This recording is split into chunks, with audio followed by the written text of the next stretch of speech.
ইউরোপের নন সেনজেনভুক্ত দেশের মধ্যে সার্বিয়ার পরিস্থিতি এখন সবথেকে ভালো এবং ভিসা হচ্ছে দ্রুত সময়ে। সেই সাথে সার্বিয়ার কিন্তু ই ভিসা চালু হয়েছে, অর্থাৎ ই ভিসা চালু হওয়ার কারণে আপনি 4 মাসের মধ্যে ভিসা পাবেন সার্বিয়ার। এখন যারা সার্বিয়ায় যেতে চান, কিভাবে যেতে পারবেন, কি সুযোগ সুবিধা পাবেন, সেই বিষয় নিয়ে আজ কথা বলবো। তার আগে চলুন দেখে আসি কেমন দেশ সার্বিয়া। দক্ষিণ পূর্ব ইউরোপের একটি স্থলবেষ্টিত দেশ সার্বিয়া। দেশটির উত্তরে হাঙ্গেরি, পূর্বে রোমানিয়া ও বুলগেরিয়া, দক্ষিণে আলবেনিয়া ও ম্যাসিডোনিয়া এবং পশ্চিমে মন্টিনিগ্রো, ক্রোয়েশিয়া, বসনিয়া ও হার্জেগোভিনা অবস্থিত। দেশটির রাজধানী বেলগ্রেড। সার্বিয়ার আয়তন 88,361 বর্গ কিলোমিটার। 2018 সালের এক হিসেব অনুযায়ী দেশটির জনসংখ্যা 87,62,000-এরও অধিক। সার্বিয়ার অফিসিয়াল ভাষা সার্বিয়ান। দেশটির 80% অধিক মানুষ এই ভাষায় কথা বলে। এছাড়া দেশটির প্রায় 15% ক্ষুদ্র নৃগোষ্ঠী Hungarian, Bosnian, Croatian, Albanian, Romanian, Bulgarian এবং রাশিয়ান ভাষায় কথা বলে। সংবিধান অনুযায়ী সার্বিয়া একটি ধর্মনিরপেক্ষ রাষ্ট্র, যেখানে বসবাসকারীরা তাদের ইচ্ছা অনুযায়ী ধর্ম পালন করতে পারে। তবে দেশটির 84% মানুষ খ্রিস্টান। এছাড়া রোমান ক্যাথলিকদের সংখ্যা মোট জনসংখ্যার 6% এবং মুসলিম 3%। অন্যান্য ধর্মের রয়েছে আরও 7%।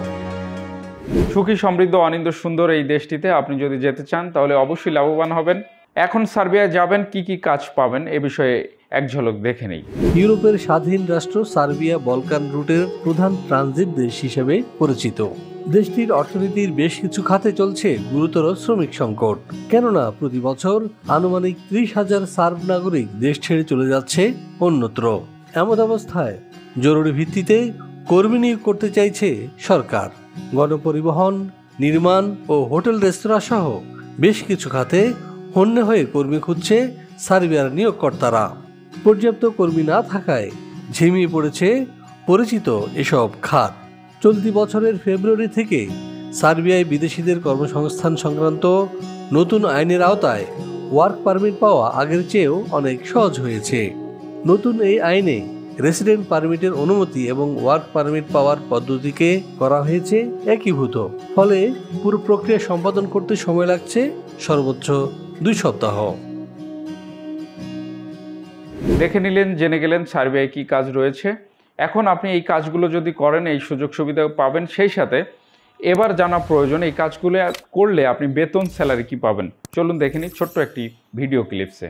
সার্বিয়ার বিভিন্ন সেক্টরে সাধারণত বেতন ভাতা হিসেবে যা দিয়ে থাকে এর মধ্যে রয়েছে যেমন রিসেপশনিস্ট 75,000 থেকে 90,000 টাকা, ওয়েটার বেতন পাচ্ছে 80,000 থেকে 1 লাখ টাকা, ডেলিভারি ম্যানের বেতন 80,000 থেকে 1,20,000।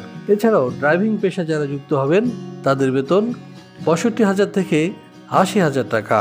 এছাড়াও রয়েছে কনস্ট্রাকশন শ্রমিক, যারা বেতন পাচ্ছে 70,000 থেকে 90,000 টাকা পর্যন্ত, এবং ইলেকট্রিশিয়ানের বেতন 65,000 থেকে 90,000। এছাড়াও রয়েছে সার্বিয়ার শ্রম আইন অনুযায়ী অন্যান্য সুযোগ সুবিধা। আপনি সার্বিয়ায় গেলে এই ধরনের বেতন, স্যালারি লাভ করবেন এবং ভালোভাবে বসবাস করতে পারবেন, থাকতে পারবেন, আয় রোজগার করতে পারবেন। এখন যারা সফলভাবে বৈধতার সাথে সার্বিয়ায় যেতে চান তাদের কি ডকুমেন্টস প্রয়োজন হবে, চলুন এক পলক দেখে নিই। সার্বিয়া যেতে হলে আপনার শিক্ষাগত যোগ্যতা হবে ন্যূনতম এসএসসি, বয়সসীমা 18 থেকে 45। যে কোনো কাজে হতে হবে পারদর্শী। শরীরে এইডস, ক্যান্সার, হেপাটাইটিস সি কিংবা করোনা থাকা এবং কোনো ফেক ডকুমেন্টস থাকা চলবে না। ফাইল জমা দিতে আপনার প্রয়োজন হবে ভ্যালিড পাসপোর্ট, ছবি, শিক্ষাগত যোগ্যতার সনদ, কাজের অভিজ্ঞতা সনদ, পুলিশ ক্লিয়ারেন্স এবং বায়োডাটা। সার্বিয়া যারা যেতে চাচ্ছেন এই ডকুমেন্টসগুলো সাথে নিয়ে চলে আসুন আমাদের অফিসে। আমরা আপনাদেরকে কাগজপত্র দেখে জানাতে পারবো যে আপনি সার্বিয়ার ভিসা পাবেন কিনা এবং সার্বিয়া যাওয়ার জন্য উপযুক্ত এবং যোগ্য কিনা বিস্তারিত জানিয়ে দেব। সেই সাথে যারা দ্রুত যোগাযোগ করতে চান স্ক্রিনে দেখানো নাম্বারে ফোন করতে পারেন। দেখা হচ্ছে নতুন কোনো দেশের ইনফরমেশন বেস ভিডিও নিয়ে। সেই পর্যন্ত সকলে ভালো থাকবেন, ভালো রাখবেন। খোদা হাফেজ।